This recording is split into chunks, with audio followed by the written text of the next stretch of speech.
Hello and welcome to Maths on the Move, the podcast from plus.maths.org. I'm Rachel Thomas.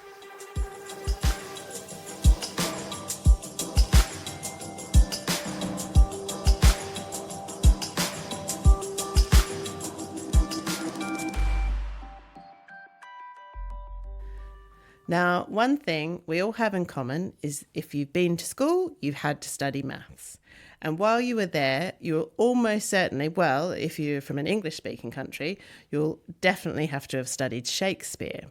But what do these two things, maths and Shakespeare, have in common? Well, as my colleague Marianne Freiberger found out, it turns out that they have a lot in common. So Marianne was catching up with our friend Rob Eastaway, whose book Much Ado About Numbers, Shakespeare's Mathematical Life and Times, is out now in paperback. Now, Marianne had a fascinating chat with Rob about the book, and she found out not only about the many mathematical ideas that appears in Shakespeare's work, but also Rob told her about the mathematical climate of the time in which Shakespeare lived.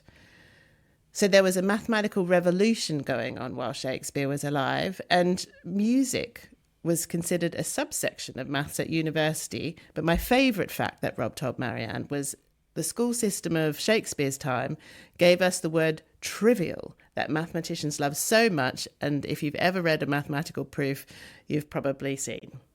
But before we get into all of that, here's Rob introducing himself and what he gets up to when he's not reading Shakespeare.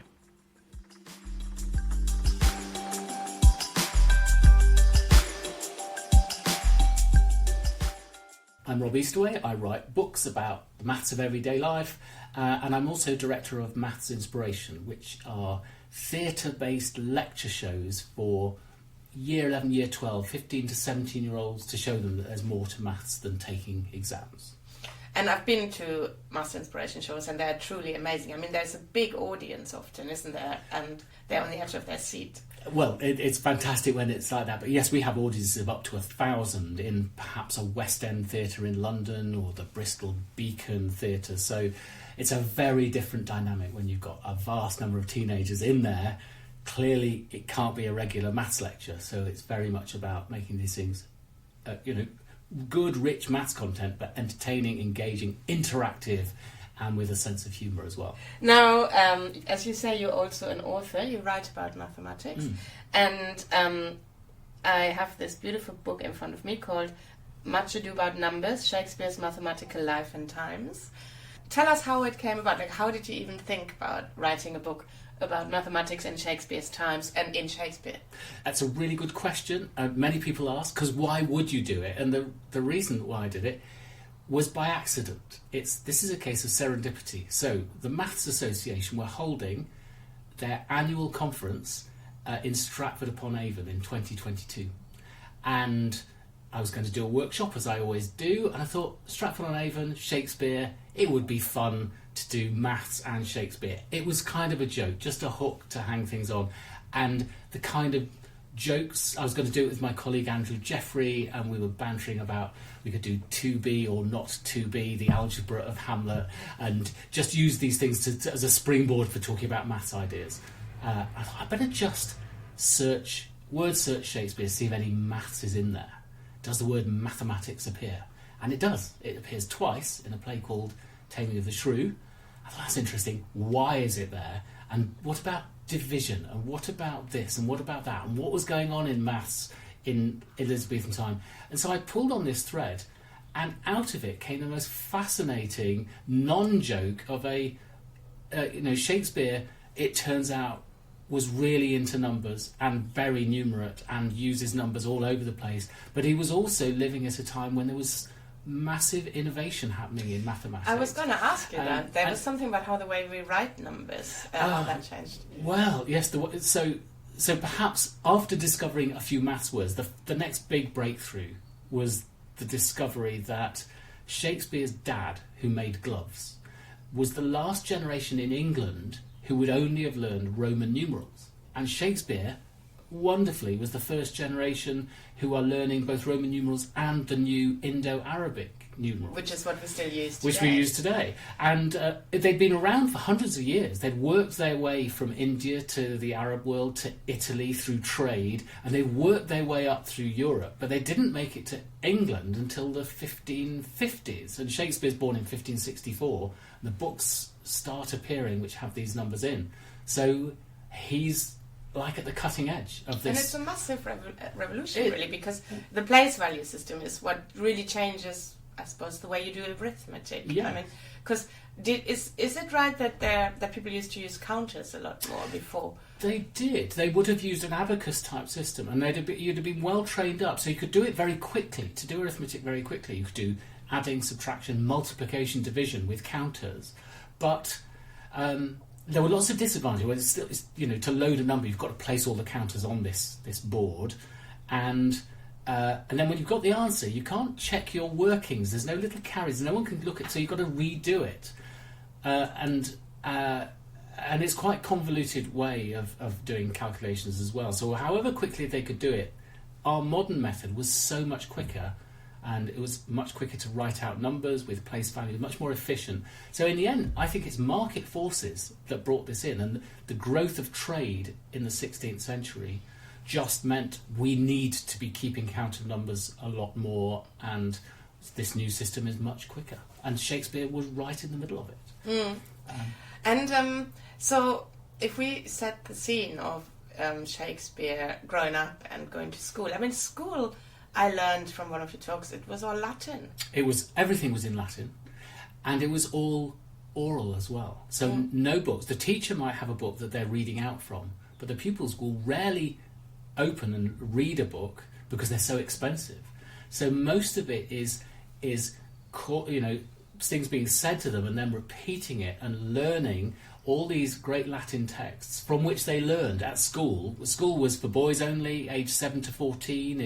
If you came from a family that could afford you to go to school rather than be working, in the trade or whatever. So, and it's to teach you three things: logic, grammar, and rhetoric, the ability to speak, articulate, and so on, and so that you could go on to the great professions later in life, to law or the church. Did the logic have anything to do with mathematics as we think of today? It did. It was reasoning. It would be Greek philosopher, it would be Aristotle type logic and philosophy and arguments. So no, there would be no symbols, and it would be if A then B, and so I suppose it would have elements of that we could turn into modern logic. But really, they would not have thought of it as mathematics. The only maths you'd have done at school would have been arithmetic. Your teacher may have learned the new methods, or there might be a tutor comes in to teach you stuff that today we'd teach in primary schools, but was cutting edge at the time, how to do long multiplication, big breakthrough, and to learn the numerals and so on. If you wanted to learn anything more sophisticated mathematically, you had to go to university for that, and in England that was Oxford or Cambridge, and then there were 4 subjects you might study, and I think Cambridge was slightly ahead of Oxford in this in Shakespeare's time, so it was called the quadrivium, the 4 mathematical subjects. Which were arithmetic, again, but slightly more advanced, but still what we'd expect to know at the age of 12 these days. Geometry, bit of classic geometry from Greek times. Astronomy, the growing mathematical subject at the time, because using it for navigation and everything else, so that's actually what's driving a lot of innovation at the time.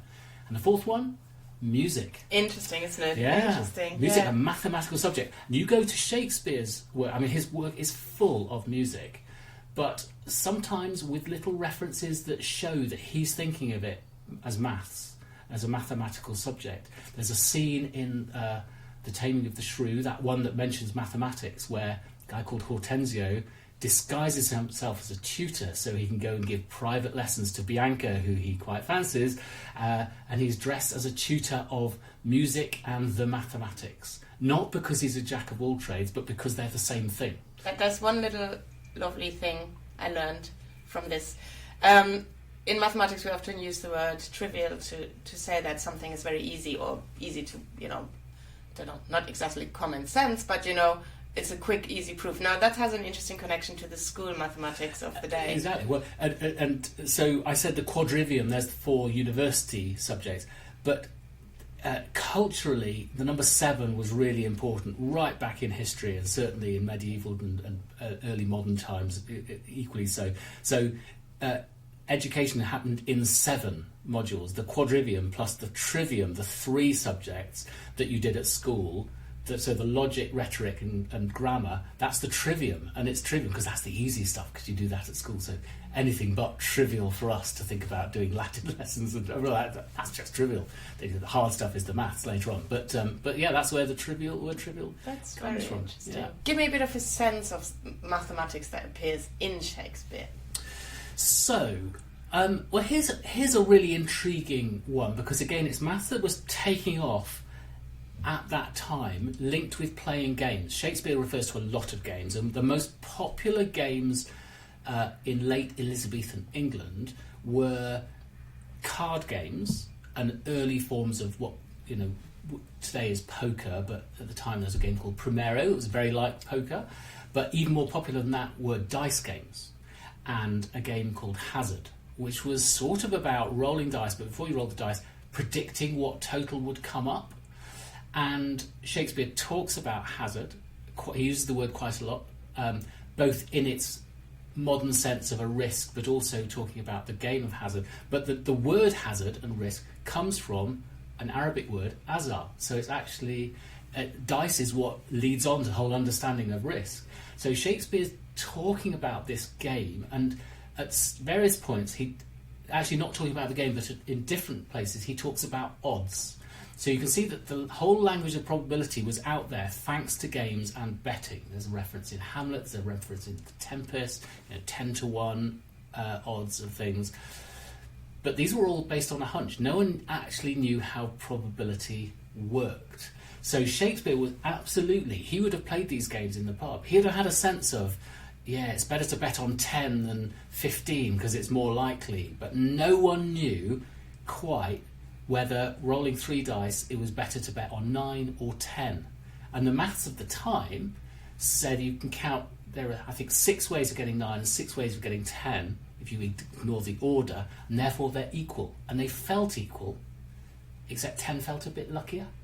And it's Galileo, who was born the same year as Shakespeare, by a wonderful coincidence, who, a little bit after Shakespeare died, finally wrote a paper for his patron at the time to explain, no, they're not equal, because if you take the order into account, 1, 2 and 6 could also be 2, 1 and 6, 6, 1, 2. There's actually 6 ways of arranging that. If you do all of that, it's slightly more likely you're going to get 10 than 9.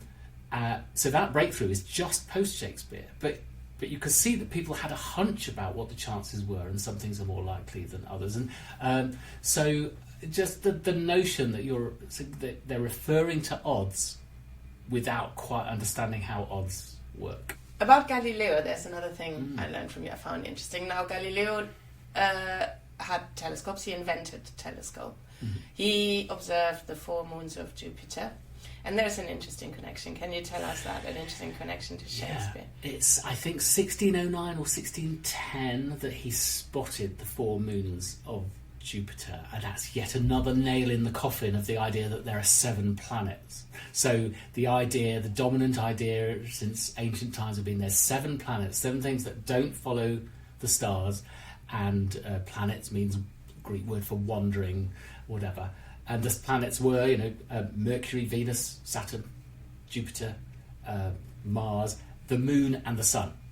So Shakespeare thought that the Sun was a planet, at least in his early life he did, because he mentions it in a play. But then Galileo spots these 4 moons of Jupiter, and really intriguing thing that a year later Shakespeare wrote the play Cymbeline, and in Cymbeline there's a scene where there's a guy called I think, is it Posthumus? Anyway, he's lying asleep, and 4 ghosts are walking around him in a circle, just like 4 planets in orbit. And from the ceiling descends the god Jupiter. Now, there's no explanation for what this is all about, but it's too much of a coincidence to think this is not a little reference to the discovery recently that there are 4 moons around Jupiter, and that's all connected. So then we have a couple of ways of mathematics coming into Shakespeare, because there's the games and the odds and stuff. There is general science happening around him, like astronomy, astrology. What other ways does maths kind of come in?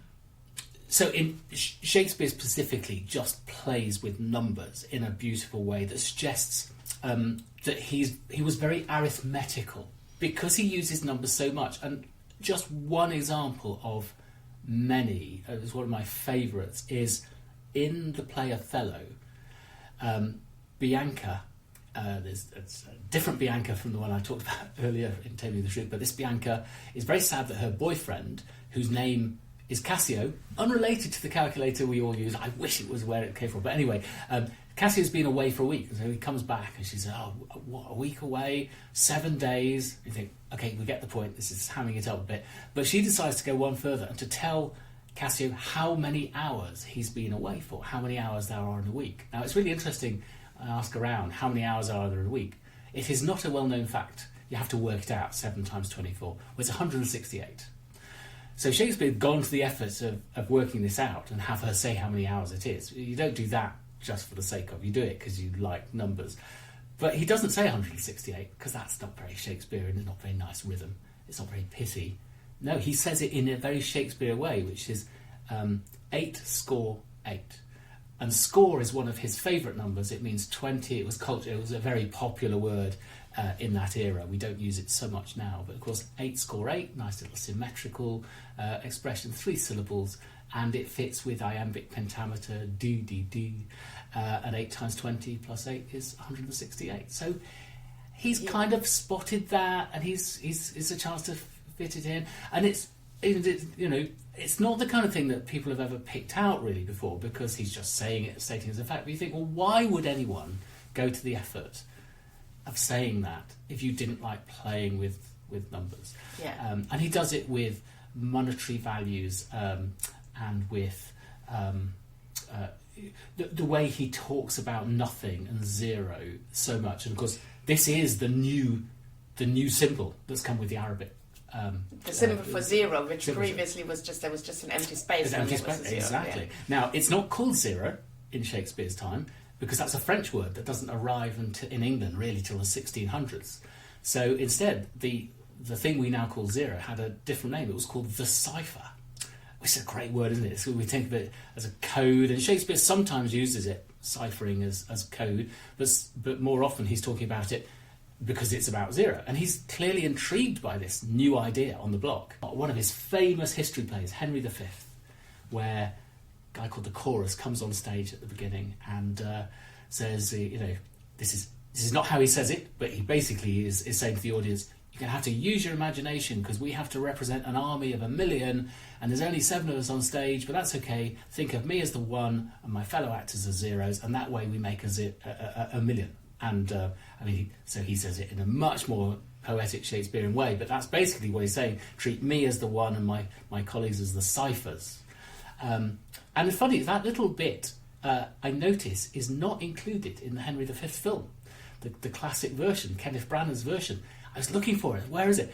Probably because they think no one's going to understand what it's about. It's the best bit. It's imagining 1 million, which is a massive exaggeration. There were not 1 million people in the army, but this notion of a small number of us can genuinely, thanks to this new symbol, represent a really big crowd. Okay, great. And another example, by the way, of mathematical style thinking is in Romeo and Juliet, where I think it's Paris takes a liking to Juliet, but is it her father, I think, who thinks, I don't really want Paris to get matched up with Juliet, so I'll invite all these other girls to the party as well, because as the number of people at the party n tends to a large number, the chance of you picking out Juliet from all of these is 1 over n tends towards 0. Now, Shakespeare clearly does not use that language, but basically that's what that little scene is. When n is large, 1 over n is small, and therefore the probability is almost 0. Interesting. So, I mean, we could go on talking forever because there's so much interesting stuff. But I wanted to ask you, so apart from just enjoying it because it's interesting, what do you think people can get out of it? Perhaps specifically in terms of education, of reading your book or being aware of these connections. Yeah, It's interesting at what point in my life I got labelled as being a mathematician. You know, at the age of 16, you get pushed down a line. I went very much down a science line. Actually did engineering as a degree. I've done lots more about maths recently. But people will all say, oh, you know, you're a mathematician. I think, well, yeah, but you're allowed to be interested in other things. And historically people were. They blended, you know, Walter Raleigh was a poet and a navigator and a mathematician, all these things. And I just like the idea of connecting all these subjects that we treat in silos in our education system. We say, well, history and Shakespeare and maths and science and music, they're all connected. I just think anything that takes you out of your own subject to connect it elsewhere just enriches your understanding of that subject. That's what I'm using this for. And I've been going into schools doing talks for the last couple of years now, where the whole of year 10, that's 14, 15-year-olds, come to a talk rather than just the top set mathematicians, because they're all interested in something. And I'm reaching audiences that I've never reached before, and talking about maths ideas, which are fine because it's about numbers and it's about stuff that's accessible to them. So that's okay. This bit of maths I like. I think, well, yes, that's great, and let's just nudge you to, if you're interested enough, you might like some other bits of maths as well. Great. So perhaps to end, could you tell people who are interested in your maths inspiration shows how to go about seeing one or organising one for their school, for example? What do people need to do?